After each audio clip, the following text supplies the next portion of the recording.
Students, আজকের ক্লাসে আমরা বিজনেস সাইকেল কি হয় সেটা নিয়ে আলোচনা করব। সাধারণত চারটে সাইকেলস এর মধ্য দিয়ে একটা বিজনেসের সাইকেল কমপ্লিট হয়। ফার্স্ট, এক্সপ্যানশনস। এক্সপ্যানশনস এর মানে হচ্ছে বিজনেস যখন এক্সপ্যান্ড করে, যখন তার প্রফিট, সেলস, রেভিনিউ, ডিমান্ড খুব হাই থাকে এবং সে এক্সপ্যান্ড করতে করতে অনেক উপরের দিকে চলে যায়, সেটাকে বলা হয় পিক। এবং এক্সপ্যানশনস যে স্তরটা থাকে সেখানে পিক পর্যন্ত গিয়ে এটা স্থায়ী হয়। এবার পিকে পৌঁছানোর পরে ঠিক শুরু হয় সেকেন্ড স্টেজ, যেটাকে বলা হয় রিসেশনস বা ডিপ্রেশনস।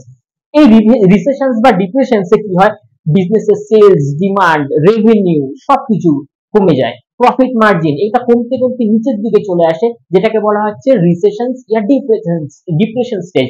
এখানে বিজনেসের যে লাইনস হয় সেটা হচ্ছে বটম লাইনকে টাচ করে, মানে একদম নিচের দিকে চলে যায়। ঠিক এরপরে চালু হয় স্টেজ নাম্বার 3, সেটাকে বলা হয় গ্রোথ রিকভারি। মানে গ্রোথ রিকভারি বলতে গেলে এখান থেকে ইউ শেপ নিয়ে মানে বিজনেস বাউন্স ব্যাক করে পারফরম্যান্সের হিসাবে, এবং তারপরে সেটা সেলস রেজ করতে করতে, রেভিনিউ, প্রফিট এগুলো রেজ করতে করতে ঠিক উপরের দিকে চলে যায় চতুর্থ স্টেজে, সেটাকে বলা হয় বুম।